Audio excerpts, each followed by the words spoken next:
Okay, so I'm joined with David Ahaiwe-Dixon, who is a producer on the new film The Day You Find Your Name, and you collaborated with the USC School of Cinematic Arts, on this story. So, for those who don't know, the film is about Afeni Shakur as she defends herself in court during the height of the Black Panther movement while pregnant with Tupac. And the film highlights her resilience, political consciousness, and humanity. So, my first question is, what drew you to the story as a producer? Why'd you want to be a part of the project?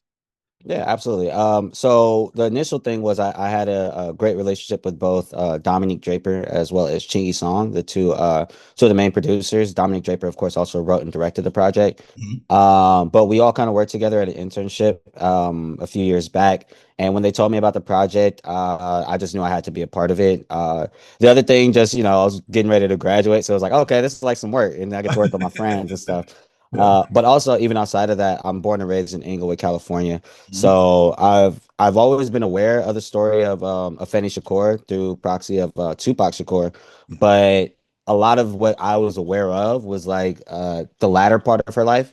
Yeah. So, the stuff you hear in Dear Mama, stuff like that. Not Yeah. as much aware or even privy to her work as a Black Panther and what she accomplished and what she was trying to do just on that front. Mhm. So when I read the script and just kind of got like a little piece of what Afeni Shakur was like as a Black Panther and like in the 70s prior to Tupac being born, I mean, I was just blown away. I was like, okay, this is like a story that I feel needs to be told. And also as well, I have a young daughter. So anytime I get to tell like a story about Black women at the forefront doing things that a lot of people just aren't aware of, especially a true story about a Black woman. Yeah. I just want to be a part of that. But even outside of that, the story of how everything kind of came about is just an amazing story, just in terms of how Dominique Draper, got the idea.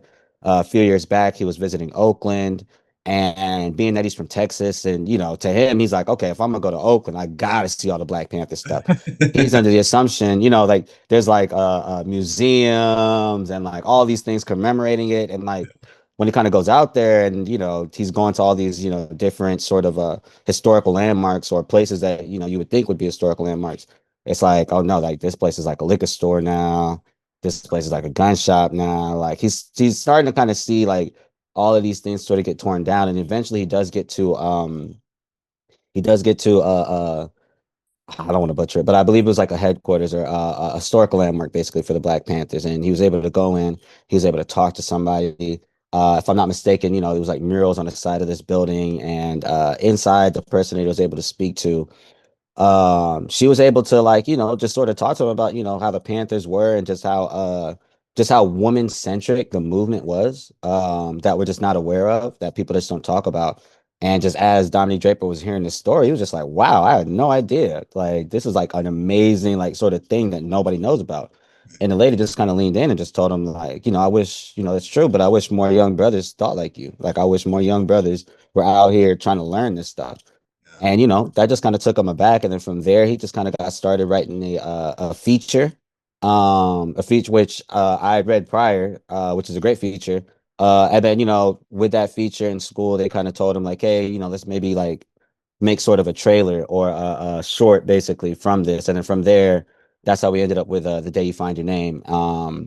But yeah, like when Draper kind of told me that story, just knowing how he is and how passionate he is about just telling stories in general. Mhm. He told me the story. I read the script. I was just like, yeah, I have to be a part of this. And once again, as an LA native, I was like, I want to make sure this story is heard. I would like this is something that means near and dear to me, just because of the history of which I grew up with. Yeah. So why focus on Afeni specifically as the subject for this film? Because there you mentioned the Black Panthers, and there's Of course, yeah. people who were involved in that. But why the focus on Afeni? Yeah. So I mean it's plethora of reasons, but I mean I would say honestly the simplest one is just all of us being, huge fans of Tupac and just the visibility of, Tupac Shakur. I'll Yeah. say even Draper, Dominique Draper, his previous film, Hell of a Child, was about the young man that Tupac rapped about, the young Chicago kid who got caught up in gang violence and ended up passing away from it. That was Draper's prior film. Like I said, we're just all huge fans of Tupac. Uh, and also because of the nature of not to get too inside baseball, but the nature of a short, you do kind of want to focus on a singular sort of thing or a singular person. Yeah. And even within that, you got to focus on kind of a singular experience within that. Okay. And just with the story of Afeni Shakur, it's kind of had like a nice little two punch of it being somebody that people kind of know of, but not don't know a lot about.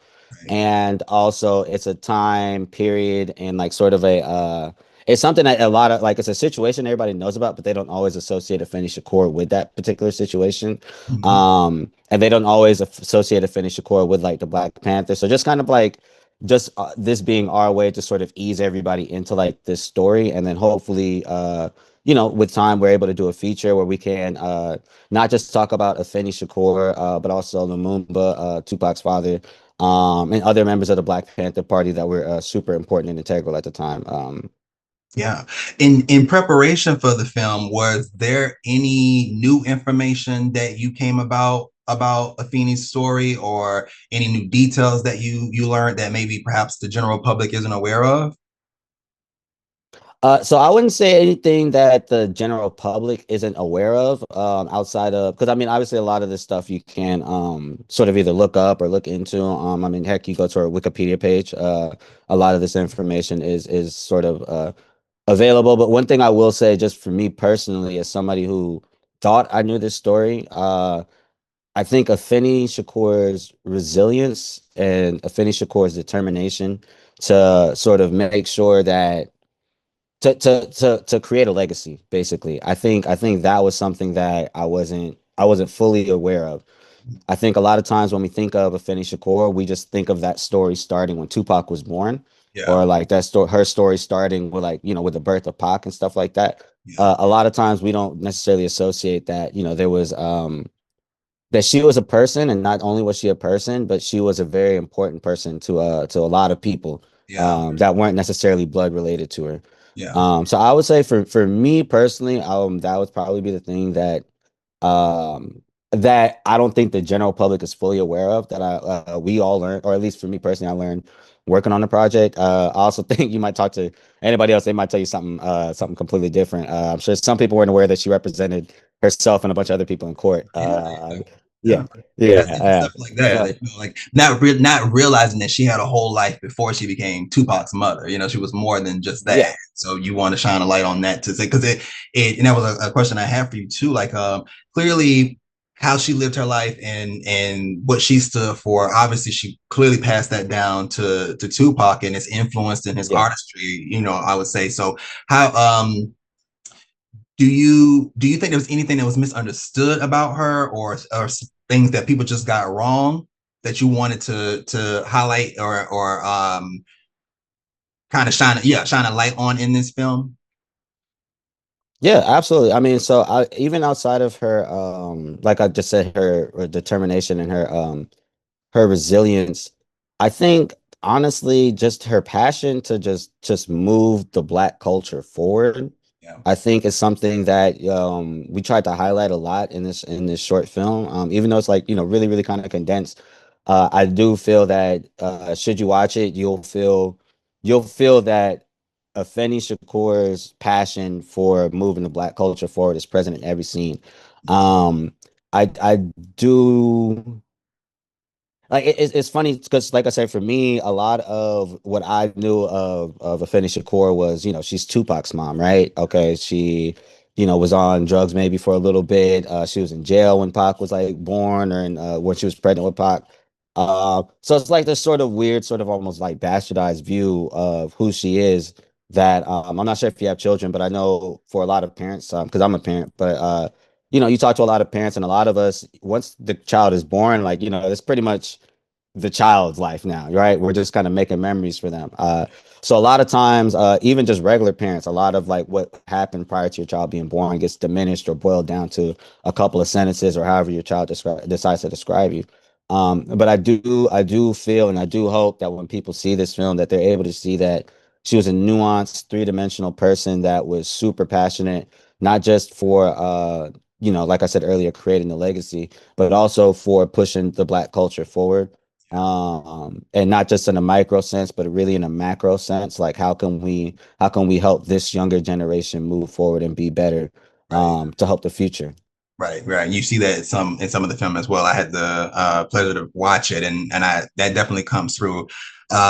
What does it Thank you. mean to find your name? What does that mean? Oh, I'm very glad you asked that question. Uh, it's no, it's actually very interesting. So, like I said earlier or off air, my name is David Ahaiwe-Dixon. Mhm. My full name is David Dean Ahaiwe-Dixon. My middle name is Dean. Uh-huh. So, for me personally, because my part of my last name is a little bit harder to pronounce. Not that I'm ashamed of it or anything, but for me personally, I've always just gone by like David Dean or David Dixon. Like, yeah, what some might call an anglicized version of my name. Okay. Um, and it's only, just been for convenience, like Yeah. for me personally, like, it hasn't necessarily been like a shame thing. But when I was working on this project and I had to like, there's a lot of David Deans and a lot of David Dixons. You might not imagine. So, I decided to kind of go by my real name when I was doing this project. But Mhm. to kind of get back to your question, what it means to find your name means like especially coming from somebody like you're speaking to somebody who's used a plethora of names like over as long as I've been alive. Yeah. What it means to find your name and what it means to like really lock into what you think your name is, it really is almost controlling your destiny. You're controlling your future. You know Yeah. what I'm saying?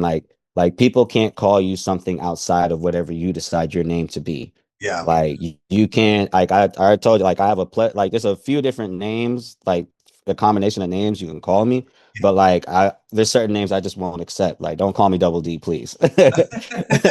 You know what I'm saying? Like I prefer you don't call me that. Right. Like but there's other names you can call me, but once we're locked into that, like that's just what that is. Yeah. With Afeni Shakur, she had a different name and then had Yeah. like the spoiler alert or whatever, like sort of christening ceremony, and then was able to choose a new name.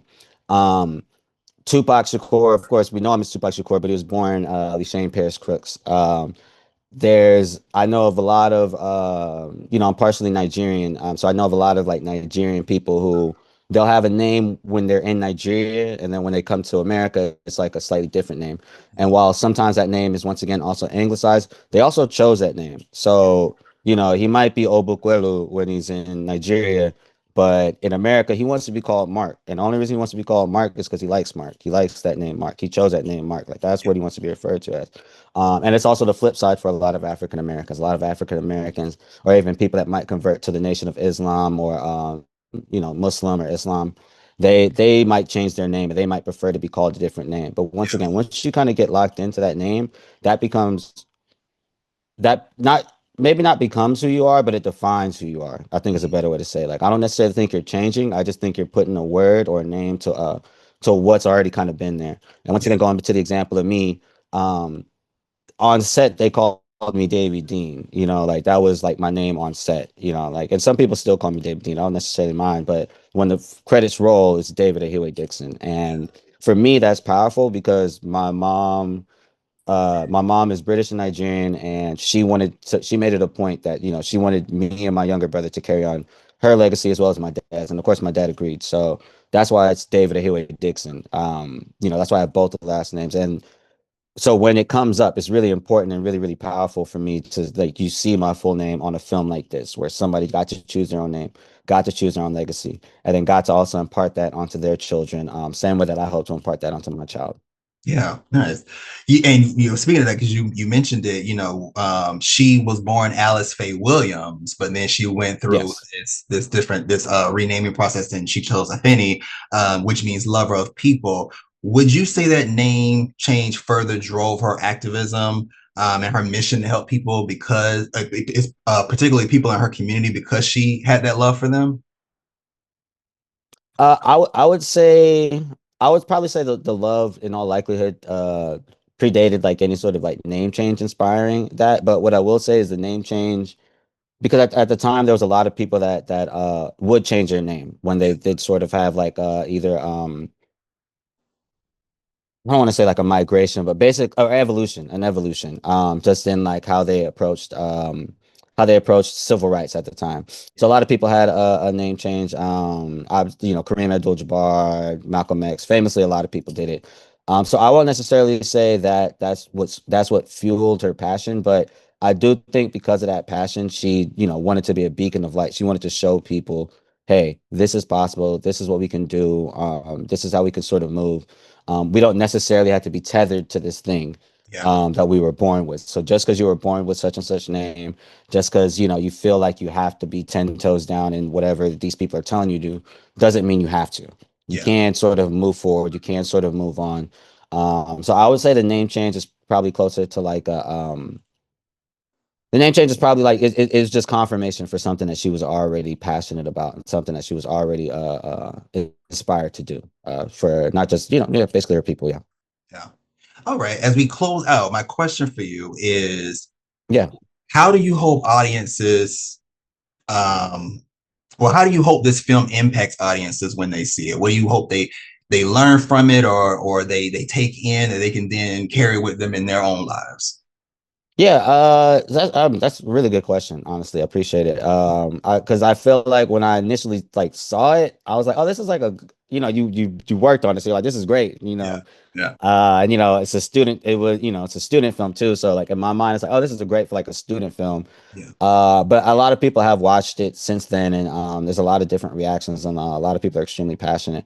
What I would say is, for me personally, I really just hope people are able to go to the film with an open mind and are able to receive the information um and are just able to find some ways to resonate with it.